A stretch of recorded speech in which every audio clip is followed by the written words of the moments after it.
სოფლის დახმარების პროგრამის განხორციელება ამ წლების მანძილზე მემაძლევს ამის თქმის უფლებას, რომ ეს შესანიშნავი თავისთავად ჩანაფიქრი ფაქტიურად შედეგის გარეშე იყურება დღეს.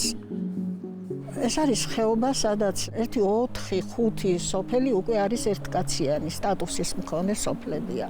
ერთ კომლიან სოფელსაც ხვდება იგივე თანხა, რაც 14 კომლიან სოფელს. წლების მანძილზე დაუშვათ ერთი ოჯახი, ამას ხმარობს საკუთარი კარმიდამოს გასავითარებლად.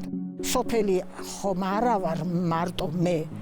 სოფელი ვარ მე, ჩემი მეზობელი, რომელიც აგერ იქ ცხოვრობს და როდესაც აგერ მთაში მწვერვალზე ცხოვრობს, ის არის ჩემი მეზობელი. რომ ჰქონდეს სახელმწიფოს და მომავალ ხელისუფლებას ისეთი პროექტი, რომელიც ითვალისწინებს თითოეული ოჯახის გაძლიერებას, ეს იქნებოდა შესანიშნავი, მაგრამ სოფლის დახმარების პროგრამა თუ ისე დარჩება, როგორც აქამდე იყო, მიგვიყვანს ძალიან ცუდ შედეგამდე, იმიტომ რომ ადამიანებს გაუცრუდებათ იმედი, რომ ეს პროექტები კი არის, სახელმწიფო კი ხარჯავს თანხებს, მაგრამ ეს ყველაფერი წყალში იყრება.